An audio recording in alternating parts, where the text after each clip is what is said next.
Hello, beautiful people. I hope all is well. I hope all is well. So it is now 12:06. This is my lunch break and I am jumping on to do, as promised, my weekly live Q&A. Even though this week is crazy, even though today is crazy, I am a woman of my word. And so, of course, I am here. The first thing we're going to do before we jump into live Q&A is to welcome those who are joining us. And if you feel as though I have something of value to share with you, which I always do every single time, please go ahead and share this live stream with anyone. Share my page with anyone who you think needs a little bit of support in regards to dating and relationships. So, welcome. Yes, welcome. I like that, Dave. Living life like it's golden. Thank you about the braids, but I can't get jiggy with all of these like fuzzies. I'm not pleased. These braids are not gonna last. But thank you.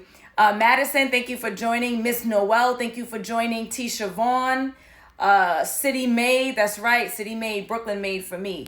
Jay Howe, thank you. Alfred Howe, thank you. Did I get that wrong? Alfred Fisher, something like that. Welcome. Sorry for messing up your name. G. Hayden, thank you for joining. Joseph, thank you for joining. Anyone who is new to my page, please go ahead and let me know who you are, what is your name, and where you are from so that I can welcome you to the land of love. Even though right now I'm in the land of stress, but nonetheless, that is not the point. We are here for our live Q&A. My name is Alison. I am a certified dating and relationship coach. I have a bachelor's degree in education. I have a master's degree in counseling, a master's degree extension in mental health counseling, and I am a certified dating and relationship coach who primarily works with singles to help them find the love and commitment that they deserve. If you need a reference, if you want to know whether or not my information, my content, my advice, my guidance is useful, please go ahead and check out the highlights, which is at the top of my Instagram page, and you can see if, because I'm saying if, but I know the truth, if I have been of a resource to any one of my clients, and if you are looking for guidance and support in regards to dating or relationships, go ahead and click the link in my bio. I have free trainings, free ebooks, and the free stuff is amazing. So if the free 99 is popping, you already know that the paid 99 is amazing. And the full-on coaching program is a life changer. Let's welcome those who are new to the page. Hi, Mecca from Chicago. Welcome. La from Jersey. Thank you. Welcome, Nadine. Good afternoon. Laughter attracts joy. Issa Rae of New York. Alfred Fisher. Oh, yeah, I got it right, from the Bay. Welcome, welcome, welcome, welcome. We're going to go ahead and jump in because as I shared in the beginning, Ria from Abu Dhabi. Thank you, Ria, for joining us. As I shared, I am in overwhelm zone. This week and this day is off the hook. And really, I should be postponing this. But again, as a person who is of my word, I cannot do it because I said I was going to be on here. And I sent out my text message that said I was going to be on here. So I kind of feel obligated. Shout out to anybody who is joining because of the text messages. So if you are a part of my text group, the Land of Love, you should have received a text that lets you know that I am going live. If you received that text, please let me know. Write in the comments, got the text. Thumbs up, something along those lines. So I know that I'm not wasting my money with this. And if you'd like to join my text group because you want to know when I'm going live, you want to know when I have free trainings, you want to know about events that I'm hosting, which I'll tell you about in a minute, then you can text the word align. Text the word align to 2100. Text the word align. Hey, Malika. Thank you for joining. Appreciate you. Jameson, thank you for joining. All right, y'all got the text. Good. So if anybody else who's not a part of the community yet wants to be, text the word align to 2100. Everybody who got the text, Kendra, Polona, I'm joining because of y'all. Because I promise you, if I didn't send out that text and it's automatically programmed, I would not be on here today because I got plenty of work to do. But I am a woman of my word. All right, so let's go ahead. So the Q&A is a little bit strange today because Instagram was acting up. Instagram was acting up 2 days ago. I was supposed to do a live stream with this matchmaker that didn't work out, but we're going to reschedule it for tomorrow. And so Instagram's been acting up. And even with Q&A, normally how Q&A works for those who are new, text the word align to 2100. So 21000. Thank you, Candy. So if you are new to the process, how it works is that I do this live Q&A once a week on Wednesdays. So on Tuesdays, what I do is I put in my story, and I always do this. It looks like this. I put in my story an opportunity for you to drop your question so you can get free advice from a certified coach. For some reason, though, Instagram, again, was acting stupid, and I can't see the stories. I can't swipe up. So I had to screenshot even... Anyway, y'all don't care. I got the questions. We're going to answer it. Unfortunately, I will not be able to answer any questions that are asked here. I can only answer the questions that were already asked of me as per the rules, which is to drop it in my stories because time is of the essence and I am overwhelmed. If I didn't say that 3 times already. So let's go ahead and jump right in. So our first question comes from a young woman, and she says, should you date a man who says he doesn't care to talk about race on a date? Should you date a man who says he doesn't care to talk about race on a date? And guys, I'm asking for your feedback as well. This should not be a one-sided convo because then it's no fun for me. Should you date a man who says he doesn't care to talk about race on a date? All right. I think this is an amazing question, and I thank the person who asked me. So I think it depends. Now, I live in the U.S., as many of you do. Oh, thank you, Jameson, for the badge. I appreciate that. As many of you do, and so race relations is always a topic that is covered ad nauseum sometimes, right? So as a Black woman, if I were dating a man who was not Black, to not discuss race immediately, I think, would be positioning ourselves for failure moving forward. So again, I am, as a Black woman, if I were on the dating scene, and I am not, I am happily married. If I were on the dating scene and I was dating someone who was not Black, and he told me that he did not want to discuss race relations, race issues that we face in this country and in this world, then I would run. That would be a red flag for me. Because if you are unwilling to discuss what I face and potentially what he faces depending on his racial identity every day, and knowing that potentially, because we date with intention, we're not dating for free meals, we're not dating to get laid, right? Because we're not 21 anymore. And if he didn't want to discuss race, especially being of another race or the opposite race, that would be a big ass red flag, and I'm running the other direction. Because if we can't tackle this now, and potentially we would be in a relationship and potentially would be producing children who would be mixed race, then when are we going to talk about it? So that would be a dub for me. Let's see. Jay says, I would want to know why he doesn't want to. Does he mean for the first date? That's a good question, because some people have a policy of not talking about like race, religion, and what's the other one? Politics. So perhaps that's his issue at hand. Candy says he already has too much control. She doesn't like the fact that he's telling her what he will and will not discuss on a date. And I think that's an excellent point too. Now, if this person is the same race as me, then I think I would dig a little bit more, as Jay said. I need to know a little bit more as to why you don't feel comfortable, right? But if you are the opposite, like, we're going to talk about race every single time I want to talk about it. And you better not tell me nothing. That's just the nature of the game. And then that's what complicates interracial dating. Not that it's something that you shouldn't consider, but it does make it more complicated versus dating someone who identifies as the same race as you. So thank you for that question. I really appreciate it. And thank you for the amazing feedback. I really appreciate that, Jay. And who was the other amazing person? And Candy. Thank you for that. All right. So our next question is a two-parter. And let's see, what order do I read this in?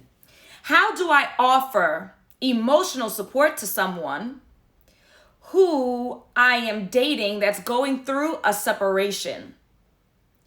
How do I offer emotional support to someone who I am dating that's going through a separation? Also, do you have any tips for dating someone that's going through a separation or divorce? Okay. Yes, Jameson, it's questionable. Sorry to take a step back. Y'all know the thing is delayed. You could potentially be a conquest or a fetish. Absolutely. So you got to, you need to talk about race immediately. So again, how do I offer emotional support to someone who I am dating that's going through a separation?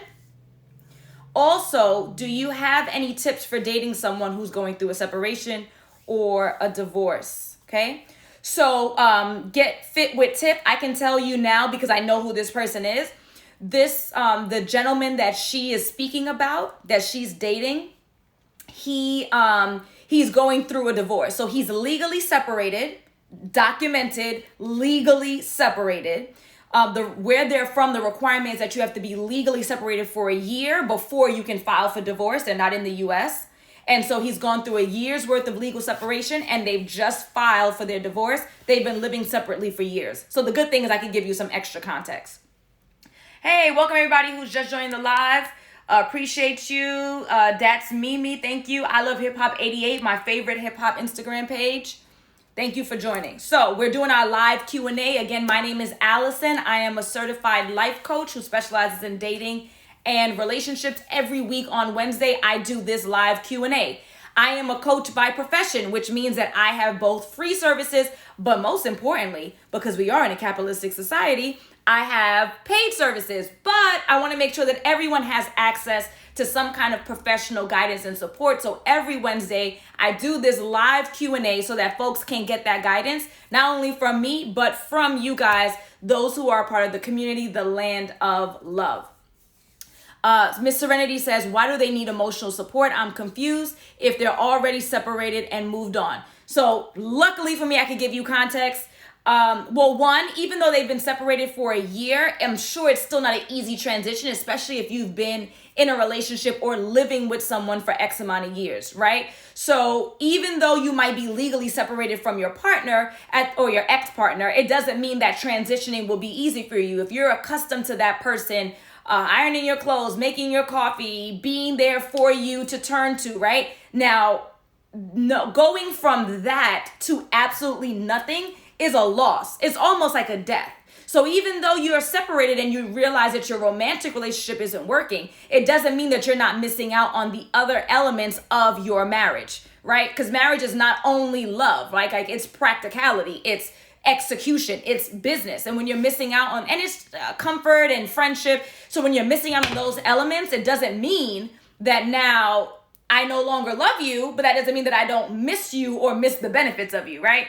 So that might be the support that he needs. I can also tell you again, because I know the person who wrote this, that the gentleman that she's speaking to or she's dating has children with his soon-to-be ex-wife.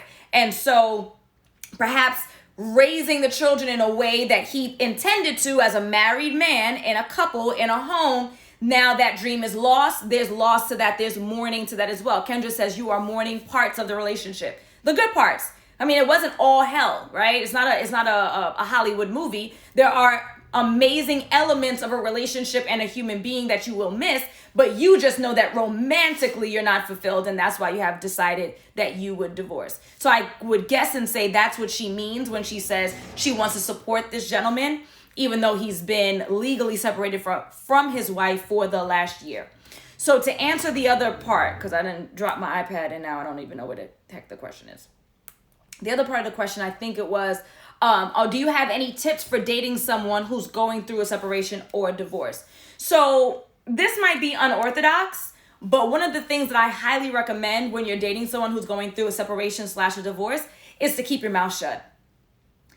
I don't think this is an opportunity for you to offer advice. I don't think this is an opportunity for you to offer guidance. And this is definitely not an opportunity for you to insert yourself into their relationship. So what do I mean by that? Folks going through a separation or divorce, and let's say it's their kid's party, maybe that's an event that you don't attend right now. Maybe this family cannot withstand a representation, you being the new boo, right? Here in this space right now. Maybe it's not appropriate for you to go to the courthouse while the proceedings are happening right now. Maybe it's not appropriate for you to share what you think should and should not happen between this soon to be formally married couple right now. I think a listening ear is what you need to be when you are dating or seeing someone who's going through a divorce. And your personal opinions about and she should and you should is not real. This is just not the time, right? What you can recommend for them is that they should go to therapy. They should see a counselor. They should see a coach. Maybe they should go to parenting classes and potentially by themselves and then also with their ex so that they can learn how they can co-parent the most effectively. So recommending that they see professionals. But you in this moment should not say anything. Be a listening ear. Let them know if you ever want to talk. Well, really the talk would just be one-sided. But if you ever want to talk, I'm here. Let me know. Text me, call me. I'd love to listen. But this is not the opportunity for you to insert yourself physically into this family, nor is it for you to insert your opinions, even though you might be dead right. Everything you might say might be absolutely right. However, we don't know how that's going to be accepted, right? It could be accepted as, oh, you're just saying that because you want me to quicken up the divorce, which may not even be the case. Oh, you're just saying that, oh, of course, the new girlfriend thinks that the ex-husband is amazing, but she doesn't know the whole story. So mind your business. This is a time where you mind your damn business. You're there as an ear. You're there to support. You will let them know that anytime they want to talk, get together, grab coffee, go for a walk, that you're there to listen. And then perhaps a recommendation would be see somebody else. See somebody else who has absolutely no dog in this fight. That way, whatever advice they offer, that person knows it's not coming from a place of selfishness. It's not coming from a place of misplaced understanding. Like if the therapist said, if the coach said, if the counselor said, then that was the advice, right? And it's not you who's imparting your opinion, which then applies to you. Now, Tiff, you're coming in late, Tiff. You coming in late and you coming in hot. I said I don't have time to go through it with y'all other than the questions that were provided in the stories. Every week I do this live Q&A and I have in my stories, you go onto the Instagrams, you go into this story that looks like this every single week, and that's where you put your questions. And then now you done put in here something that's going to make me go off because I don't know if I agree with you. Tiff says, same rules applies to dating people with children. Same rules applies to dating people with children. I'm going to ask you, when you say dating, what do you mean? When you say dating, Tiff, are you talking about, this is not me, but Alison went out a few times with a gentleman and then I'm seeing how he's interacting with his children and I don't think it's the most effective way to parent? Are you saying Alison went on a couple of dates with some guy and then he's telling her stories about how the mother parents and she disagrees? Or are you saying that this is my man? So I think that that's a boundary that needs to be drawn, right? Unless this child is being abused. So I know people in the comments, what if the, unless this child is being actually abused and it's just a parenting style that's not what we would do in that circumstance, right? And I'm dating like it's lighthearted, I'm going to mind my damn business. I'm going to mind my business.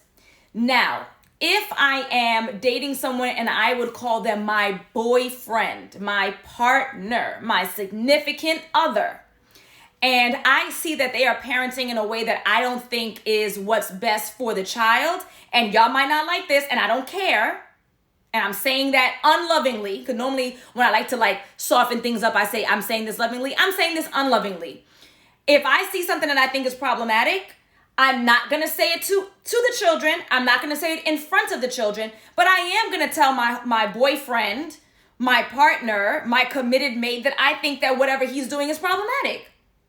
I think that it's problematic. And then I know what y'all gonna say, and I know what this fake guy that doesn't exist gonna say. Well, you don't have kids, so you don't understand, and you don't have... Guess what? I have been working with children for 10 years. So if you got a 2-year-old, I got 8 years on you. You got a 5-year-old, I got 5 years on you. You have a 7-year-old, I have 3. I have worked with thousands of children for over the last 10 years. So this idea that you can't be reasonable or logical when it comes to successful ways to parent is ridiculous. And it's an ideology that I would love to revert. Now, do I understand what pregnancy pains are? No. Do I understand the love and commitment that you have for another human being that exceeds your own love for yourself? No. But I have an idea as to what's healthy and unhealthy in parenting. I got a degree. I got 10 years of practical application. I've seen terrible parents. I've seen amazing parents. And I've worked with thousands of children. So this, you don't have babies, so you don't understand. I don't understand what it's like to push a baby out. I don't understand what it's like to sneeze and pee. I don't know what it's like to dedicate your whole being to someone else and they are more important than you. Like their meals are more important than you. Their oxygen is more important than you. But I do understand what bad parenting looks like and what good parenting looks like. So I say all that to say that's my just side note pet peeve thing that I go crazy about, y'all, and I apologize because I ain't asked me for all that. But what I will say is that if I have a significant partner or mate and I see that their behavior is not what's in the best interest of a child, I will tell them privately that I think that you should reconsider the way that you speak to Junior. I look at Junior's face and I see how his eyes begin to water when you call him stupid. Is it really in Junior's best interest that you call him stupid? Could we instead reteach him blah, blah, blah, blah, blah? Well, I done told him 10 times. Well, let's tell him 11 times. He's 7. He's 12. He's 14. Remember when you were 14? You were an asshole when you were 14. So yes, I can notice someone's behavior. I can notice a child's reaction and know that it's not what's best for that child and suggest it privately to my partner. Now, am I telling his mother that? Unless she's being abusive? Hell no. That's where I draw my boundary. But I absolutely would tell a committed partner if I thought that their parenting could be improved privately. Yes, I sure would. Yes, I sure would. And if he says, well, you're not a mother, so you don't understand. And I'm going to say, I have 10 years in the game. I have more experience than you. I have thousands of kids. You have one.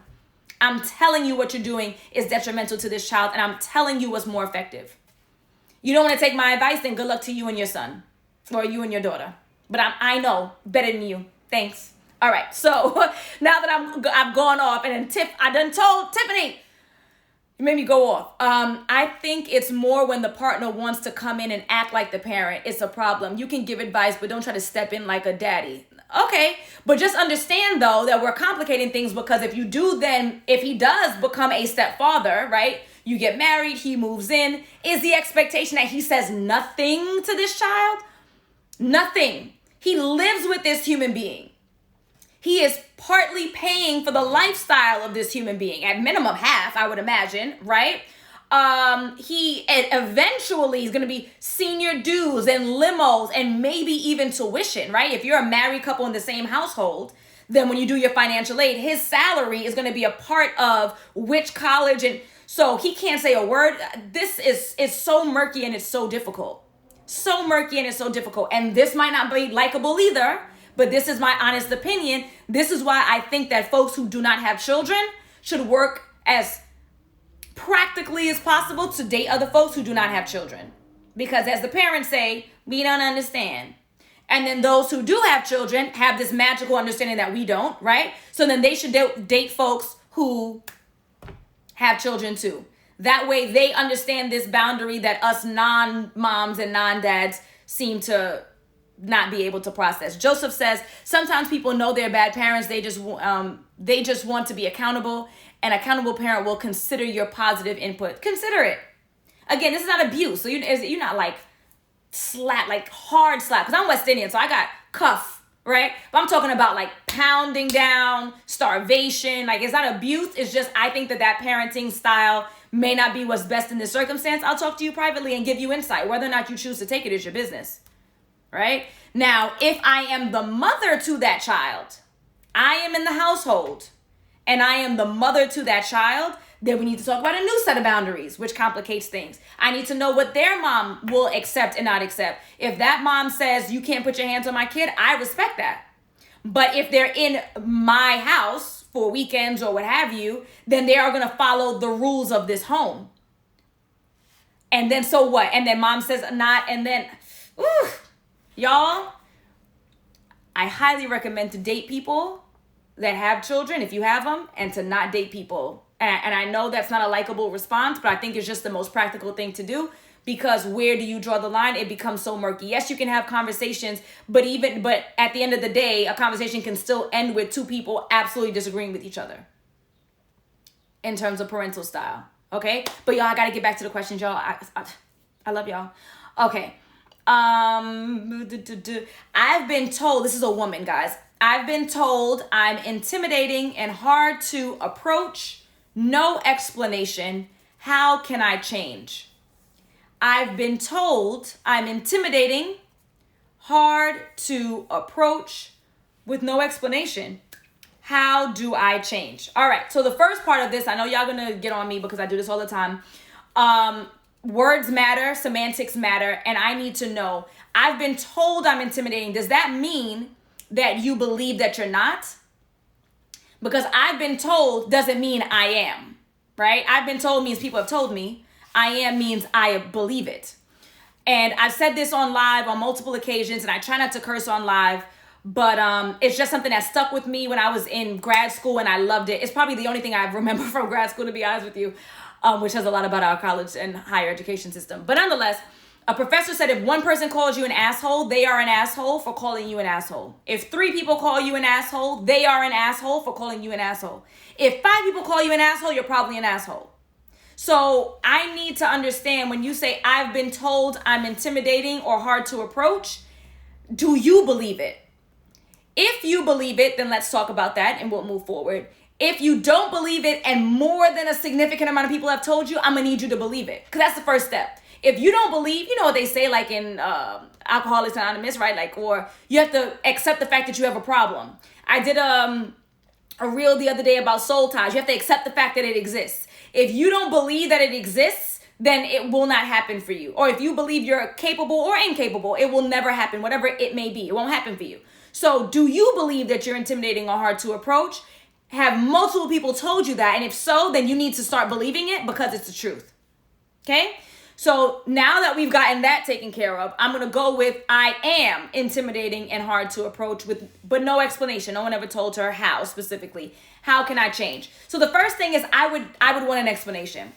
I don't think it's enough for someone to say I am intimidating or hard to approach if I don't see it myself.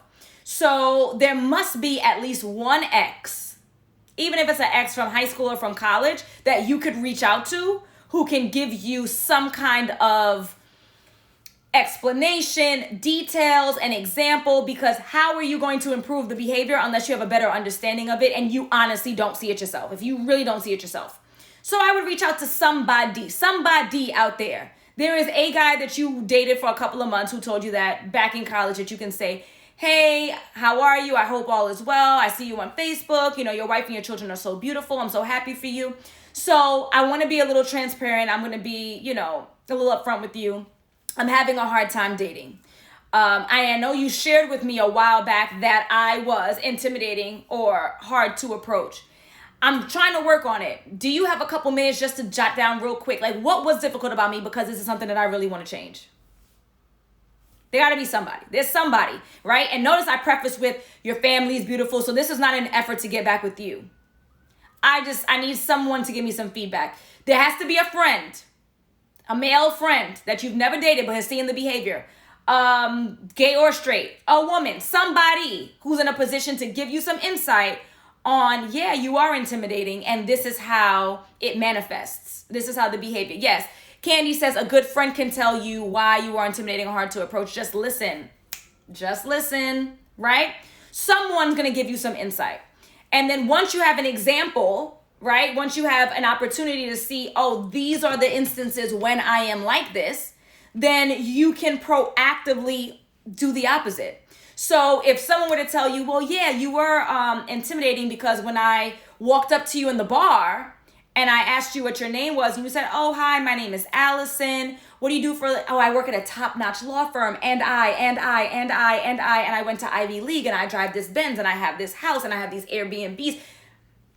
I ain't asked you all that, sis. And not that it's not valuable, and not that it's not important, but especially for the ladies, generally speaking, all that stuff is icing on a cake. And cake tastes good and is worthy and desirable without icing. We don't lead with icing, we lead with cake, right? So this whole litany of these are all of my accomplishments and this is how I'm so amazing and I am the table and all the other, nobody wants to hear that. That is intimidating. It is intimidating, right? Now, that's one proactive way you can change it. Be mindful of the way that you introduce yourself to people, right? That's one thing that you can definitely do. Hard to approach. So you haven't even said a word yet. You didn't even do anything, right? Let's check the resting bitch face. When you're on your phone on Instagram, on Twitter, on whatever, turn the camera on and look at what your face looks like under normal circumstances. My face under normal circumstances is the definition of resting bitch face. Like if it was in a dictionary, you opened it, it would be that nasty face that is me, I am she, right? Again, it could be the Brooklynness. New York City is tough. You can't walk around with a big old smile on your face like a fool, but right? Because then you become a target. It could be the rough Caribbean background, right? Hard back West Indian background. I don't know, but that is my face. Not my natural face, right? My nurtured face due to my experiences, my cultural background, and where I was born, right? My location. So this is something that I have to proactively work on. And so I know that when I speak, because I know that I can come across aggressive, then when I hear that volume going up, I have to turn it down. And I have to be a little bit more flirtatious in my body language. And perhaps I'm going to smile a little bit more as I present to you. And I'll blink a little bit more, right? And you said that eyebrow raise? I did that, right? Because I know that my regular self is off the hook. And who wants to approach all of this? All of this. So you can be mindful of the way that you present. The way that I present, again, is not my nature. It's my nurture, but it's been nurtured for 34 plus years. So it's now kind of become my being. But I know that this is not the approach that I need to have when I meet a gentleman, which I'm not meeting no gentleman because I got my gentleman, but you get the point. If I were single and meeting a gentleman, then that's the approach that I know that I have to bring it down. I get in the comments all the time that people say, oh, I like your videos, but you talk too loud. And you know my response is? My nasty Brooklyn response, turn the volume down on your phone. But I really could just drop my volume. But I don't want to because that's not who I've become. And I like who I've become. So I'm going to talk the way that I talk. But if I know that I'm meeting gentlemen and I want to come across as softer and more feminine and easier to approach, then I have to make an effort to change my presentation. People have this idea that folks are supposed to love you for you. They absolutely are supposed to love you for you. That is not a lie. However, they gotta love you first. Right now, they don't love me. Right now, they're attracted to me. And so they approach me. And then we get to know each other. And then once he loves me, then I can be me. What is you really saying? Then I can be me. Does that make sense? And we're not talking about being fake, but yes, you are going to put on airs. Yes, I'm a real you in. Am I going to be the exact opposite human being? No, I have the ability to switch it on and off, just like I did with y'all. We do it in interviews, we do it on the job, we do it all the time, right? So again, we're not being fake, but yes, you are going to dress a little bit up for the interview. Are they still getting hard-working Alison Wellington on the job? Absolutely. But I did put on a little bit more makeup and I did, do my eyebrows and I did put on a nice suit. And perhaps in a couple weeks when I get accustomed to the job, I'm coming in jeans, but the job is done. And they already like me. And I'm already on payroll. Make sense? Okay. I don't think I know how to put on airs. Yes, you do. I just showed you. Lower the volume and smile. Adaptability, yes, Candy. All right. I always tell y'all that I'm not going to stay on here all day with y'all, and I be lying because y'all just get me going, and y'all ask me the best questions. Okay, and I always promise I'm going to get through every single question, and I have to because, as I always say, I am a woman of my word. All right, where's my next question? What's the question? Okay. This one's hard. Do you believe that Christians should let the Lord choose for them? Do you believe that Christians should let the Lord choose for them? So the reason why this is hard for me to answer is because I don't really know what this person means. My understanding, which is not extensive, right? I don't have a degree in theology. My understanding is that the Lord gives us free will. So the Lord never chooses for us. And again, y'all Christians, I'm a Christian too. Please don't kill me. I already prefaced and said I don't have a degree in theology. But my basic understanding is that the Lord gives us free will. And so the Lord isn't choosing anything for us. So this idea that the Lord is choosing a partner for us, to me, underlines one of the most basic principles in Christianity, which is free will. Now, my higher level of understanding is that we should be praying for discernment. We should be working on those skills of becoming the best version of ourselves so that we're attracting the right mates. And so by doing that work, then we will attract the types of people who are most appropriate for us. Yes. But I don't have an understanding in Christianity that God says, Andrew's the one for you, Alison, go get him. It's, Alison, I'm going to teach you what's necessary to become the best version of you, through prayer, through fasting, if that's your thing, through your own personal efforts and energies, so that you can attract the right person. And you're going to go through some dogs until you find the right one. But those dogs are teaching you a lesson that life needs to teach you. So to answer your question, I would say no. Again, based on a limited understanding, I don't think that the Lord chooses anything for anyone because we have free will. But you can pray for discernment. You can put in the work to become the best version of you. You can do whatever necessary research is there for you to find the right partner. You can hire a coach who can help you. But the answer would be no. I hope I answered that right. My good friend and my resident pastor is not in the live today like he normally is because he's as busy as I am, and he's actually doing his work. So I'm going to take that question to him later and see if I need to revamp that in the comments, okay? Next question. Is a woman that's emotionally unavailable worth the pursuit of getting to know her? Yes, Eli, you have to ask God for wisdom, right? But not like God is going to find me him.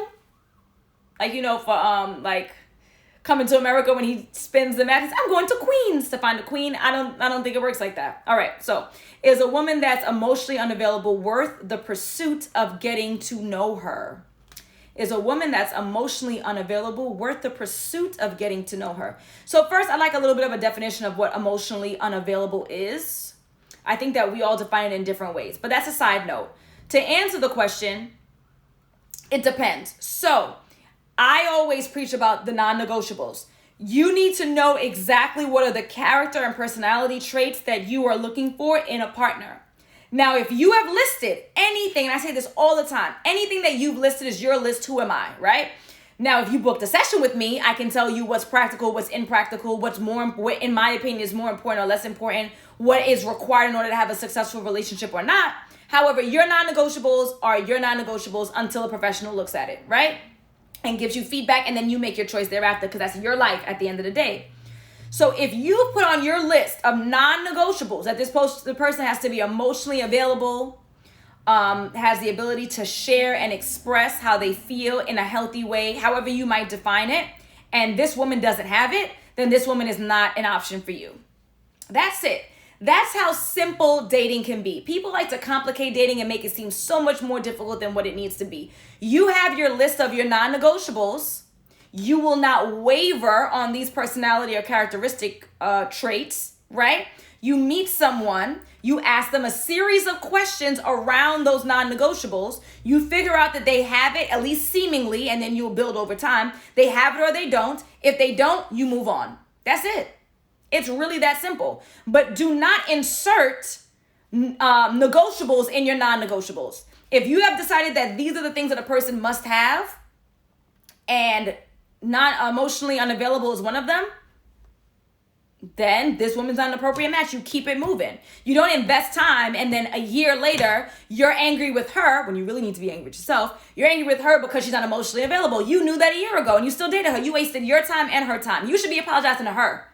Because she presented herself exactly the way that she was, you chose to ignore it, and then now you're mad. So again, you come up with your list of non-negotiables. You come up with your list of negotiables. There's flexibility. If they have it, they have it. If they don't, it's okay. You would just prefer it. That's a preference, by the way. A lot of folks talking about, well, my preference. A lot, especially race relations and preference. Preference means that it's one above the rest, but not a given. So you can't say I have a preference of light-skinned girls or dark-skinned girls, and that's all you date. That's no longer a preference, it's a requirement. But nonetheless, and then we could talk about why that's a requirement for you and the history and all that kind of good stuff on another live, on another day when I go into history teacher mode. Right now, I'm in counselor mode. So, is a woman that's emotionally unavailable worth the pursuit? If emotional availability is a non-negotiable, then no, she's not. If it is a negotiable, then sure. But again, if we come back a year from now, please make sure to hold yourself accountable for choosing to ignore something that you knew was a requirement. You knew she didn't have it, and you went forward with it anyway. And apologize to her and find a way to go back in time and give her a year back of her life because you knew what it was and you still gave her a chance. And that's for anybody. This happens to be a gentleman who's asking, which is why I'm saying he and she, but that's for everybody. We know who folks are. We have an expectation, especially women, that we can fix them or change them. Then we can't fix or change them. And then we're mad at who? Okay. If you say so. If you say so.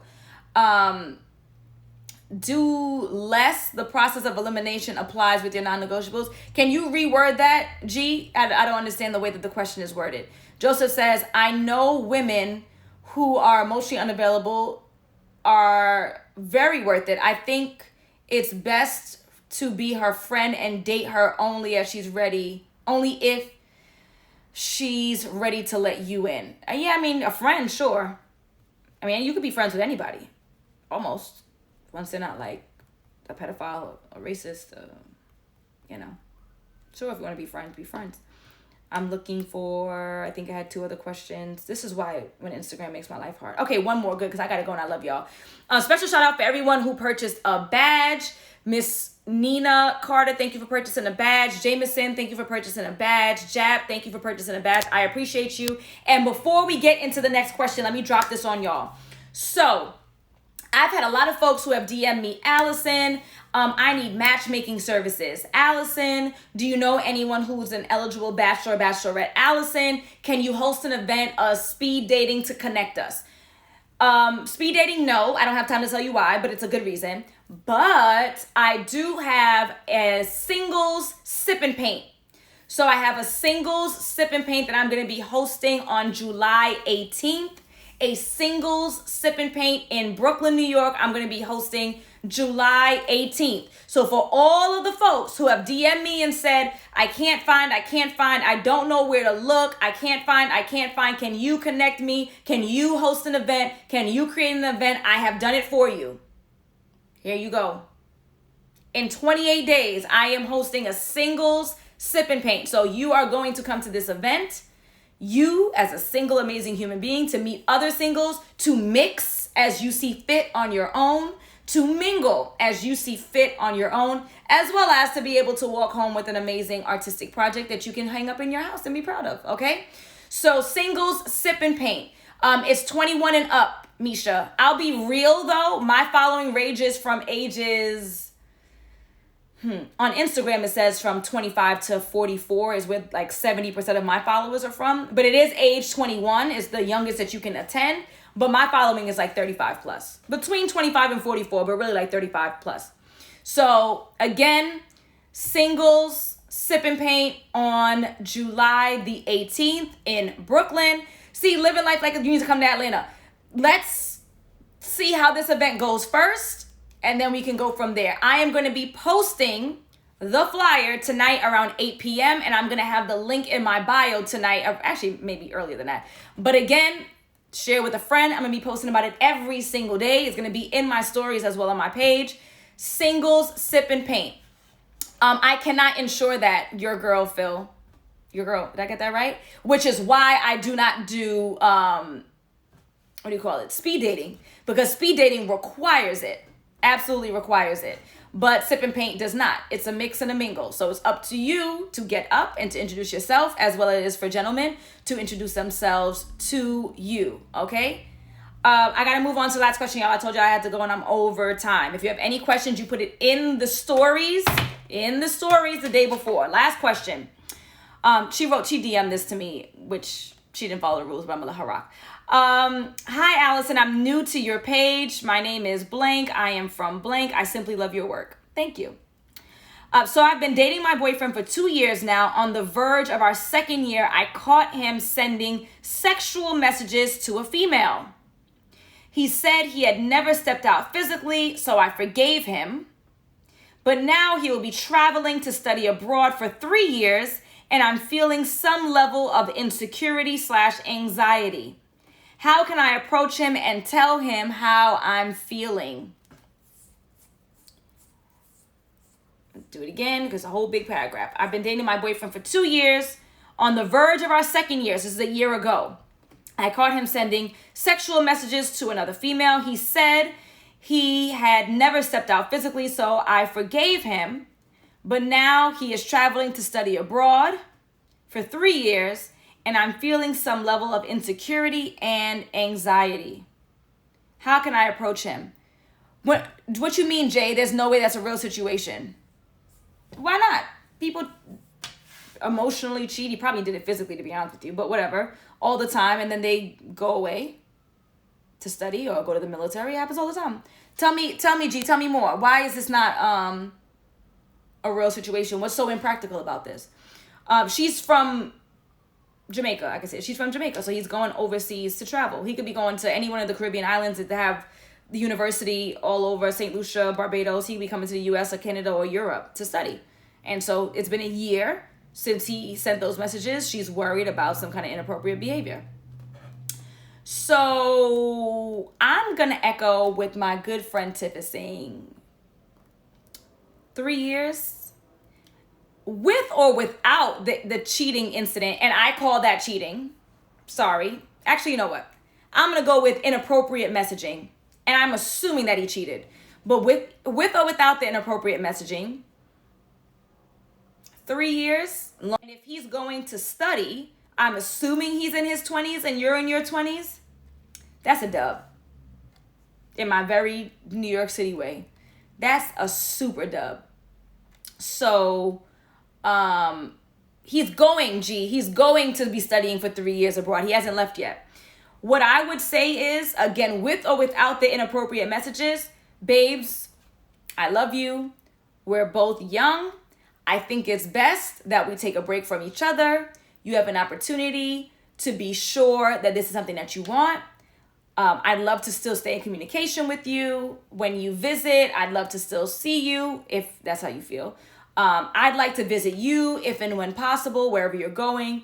But 3 years is a long time for someone like us who's so young. And so I think it's in our best interest that we take a break. Let's see how we're feeling as time goes by. And if and when you return, let's see where things are. Go. 3 years, long distance. 3, and you're in your 20s. Now, if this were a married couple, right, that have already committed to each other, they already have established this relationship, folks are going to wait for 3 years. I don't think that 3 years is even that bad. Again, assume, because he's going away to study, I'm assuming he's in his 20s, and so is she. Nah, that's a dub. Mo's World says, yeah, what's the goal? Y'all getting married? Bye. Joseph said, dub. Susie says, she needs to move on. Tiff says 3 years abroad and nothing ties you to him. Absolutely not. Long distance is hard enough without the trust issues. Yeah. And like absent of the trust issues, 3 years, we're in our 20s. You're going away to college. Move on, sis. That's right, Tiff. So, ma'am, you could go ahead and click the link in my bio, scroll down to free resources, download my free ebook, Move On, sis, because that's what you're going to need to do. This is not going to work. All right. So, guys, I got to go. I love y'all so much. Again, my name is Alison. I am a dating and relationship coach. I primarily work with singles to help them find the love and commitment that they deserve. Every Wednesday, I do this live stream, a live Q&A, because I understand that everyone's not in a position to hire a coach or pay for a session. And so this is my opportunity to give back to my land of love. If you want to join my list so that you can get alerts like this, knowing when I'm going live and I'm spilling the tea and I'm entertaining y'all on a multi-times a week basis, go ahead and join my text list. Text the word ALIGN, ALIGN. Text the word ALIGN to 2100. You want to check out my free trainings, my free ebooks.